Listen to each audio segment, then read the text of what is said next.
એ થઈ શકે છે. Get immersed into it. એટલે પ્રમુખ સ્વામી મહારાજની આ વ્યાખ્યા કે આ કામ હું 1 મિનિટ પછી પણ કરું એવો વિચાર પણ આવે ને, એ આળસ છે. એટલે કોઈ દિવસ ઓફિસમાં સવારે 11 વાગે બેઠા છીએ, શું કરવાનો તને? હાથ પોળા કરીને તું આળસ ખાય છે, ઓફિસમાં બેઠા છીએ એમ બોલે છે, તે ડાકડીને પાણી લઈને ડૂબી મારે. વર્ક ના હોય તો વર્ક જનરેટ કરવાનું, અને જનરેટ ના થતું હોય તો સારું પુસ્તક બાજુમાં રાખવાનું, વાંચવાનું ચાલુ કરી દેવાનું. Keep your mind engage, don't keep it idle. That is your attitude towards work.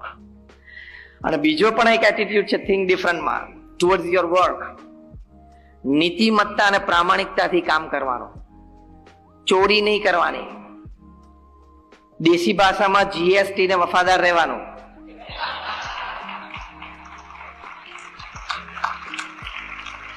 એ આપણું ગૌરવ છે, એ મનુષ્ય તરીકે આપણી ડિગ્નિટી છે.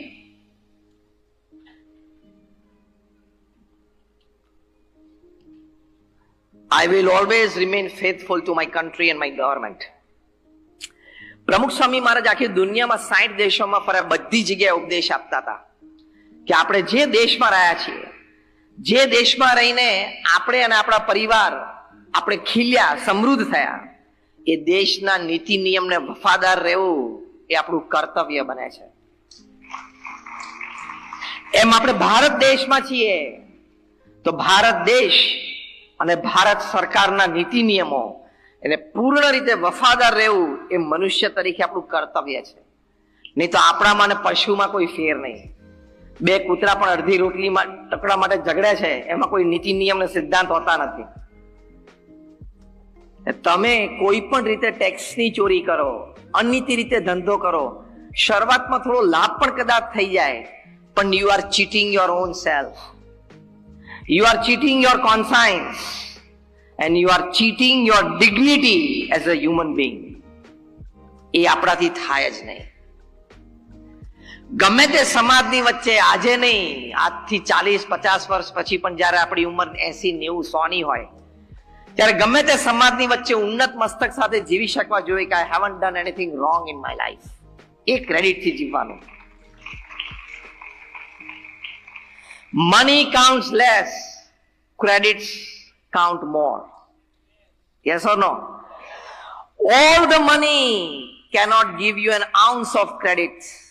An ounce of credit has the power to pull all money back. બધા જ પૈસા ભેગા કરો તોય ખોવાયેલી ઇજ્જતનો 1% પણ પાછો ના આવે, અને 1% પણ ઇજ્જત હોય ને માર્કેટમાં, ખોવાયેલો બધો પૈસો પાછો આવી શકે છે. Think different માં આ છે, you become different and you succeed different.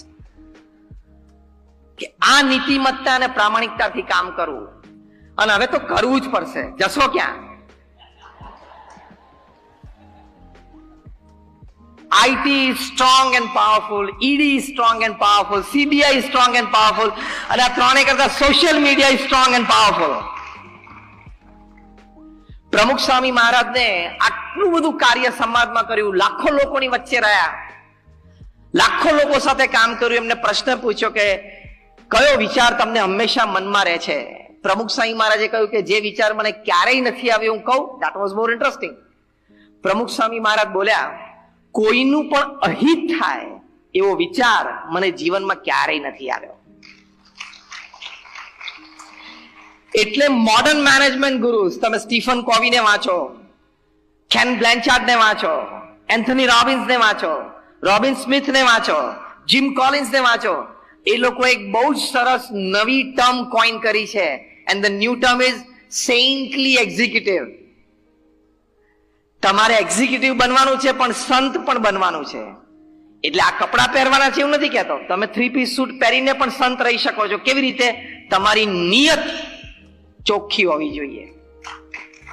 એટલે તમે ગ્રહસ્થ આશ્રમમાં રહીને પણ એક સંત તુલ્ય જ છો. એટલે આ મેનેજમેન્ટમાં નવો ટર્મ કોઈન થયો છે, saintly executive. You ought to be an executive but a saintly executive. આ નવો ટર્મ કોઈન થયો છે. એટલે નીતિમત્તા અને પ્રામાણિકતા, રોજ સવાર ઉઠીને તમારી જાતને આ પણ કહેવું, મારી સાથે બોલજો, આઈ under any circumstances, in any situation, cannot do anything wrong today and in my life. આ વાક્ય પોતાની જાતને કહેવાનું, હું ક્યારેય કોઈ સંજોગોમાં ખોટું ન કરી શકું. એનો જે આનંદ છે ને એ જુદો છે. You become a different person. અને એ આનંદમાંથી જે વિચારો પ્રગટ થશે ને એ તમને ક્યાંના ક્યાંય લઈ જશે. ન્યુયોર્કના સબર્બમાં એક નાનો બાળક હતો, મે બી એની ઉંમર 10 વર્ષની હતી, બહુ જ ગરીબ હતો. એટલે સ્કૂલ પછી એને સાંજે 2 કલાક કરિયાણાની દુકાને નોકરી માટે જવું પડતું હતું. આવું વર્ષો દાયકાઓ પહેલાની વાત કરું છું. રાત્રે એને હિસાબ કર્યો આ 10 વર્ષના બાળકે, તો ખબર પડી કે 3 સેન્ટ કોકના વધારે આવી ગયા લાગે છે. આપણે તો કોકના વધારે આપણી પાસે આવી ગયા તો ચિંતા જ ના હોય, ચિંતા એને હોય, આપણે શેની હોય. But this little boy, he thought something different.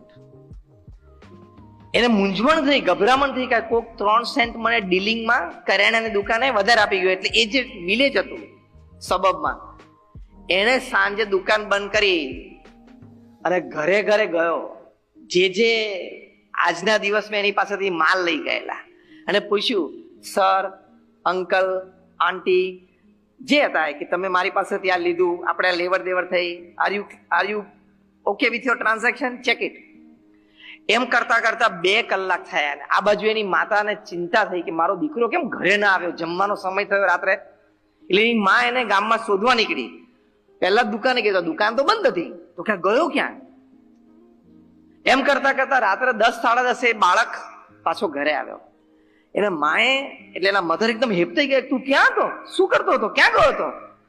તો કે મમ્મી આવું થયેલું, એટલે હું 2 કલાક ગામમાં બધે ફર્યો અને I found out the person who had given me 3 cents more. I handed it back to him. ને એને પાછા આપ્યા. એની માના આંખમાં આંસુ આવી ગયા કે આ બાળકના હૃદયમાં, 10 વર્ષની ઉંમરનો બાળકની આ નીતિમત્તા, અને નીતિમત્તા માટે એને આવો પ્રયત્ન કર્યો. No doubt that little boy grew up to become the president of United States. I'm talking of Abraham Lincoln.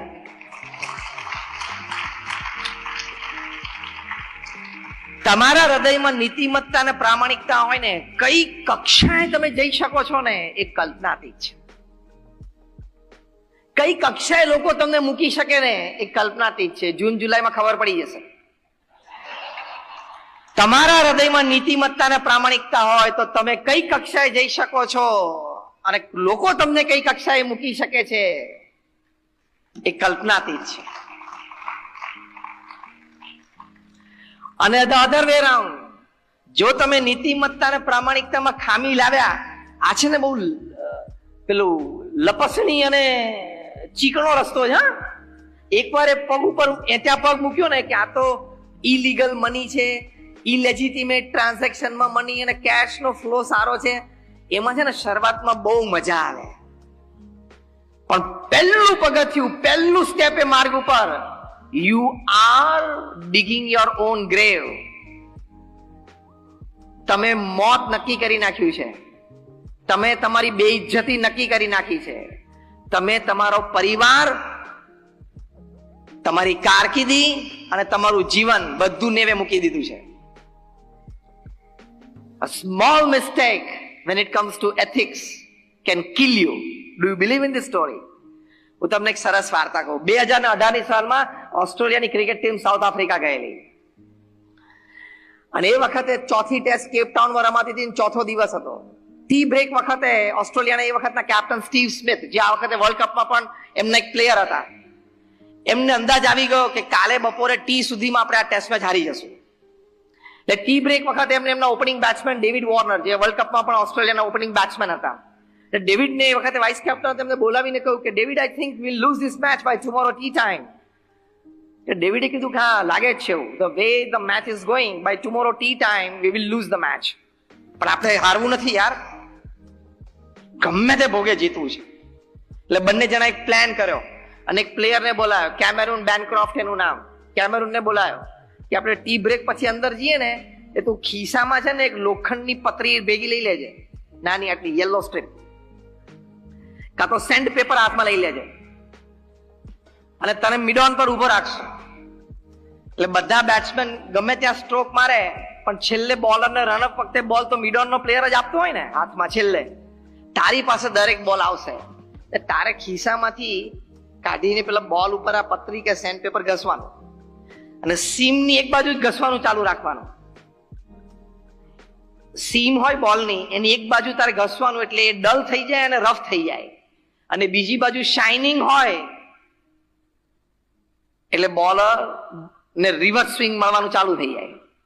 અને આ તો ઓસ્ટ્રેલિયન ક્વિકીઝ, બધા Australian quickies they are bowling deliveries at 135, 140, 145 kilometre per hour. 145 kilometre પર આવરની deliveries પડવા માંડે, એમાં reverse swing થવા માંડે, 2 ફૂટ કટ થવા માંડે, એટલે બેટ્સમેન માટે તો બ્રહ્મોસ મિસાઇલ જેવું થઈ જાય. અને it started happening. South Africa started losing wickets. હવે આને ઘસતો જાય એમ કરીને એક બાજુ ડલ કરી નાખ્યું. એક વખત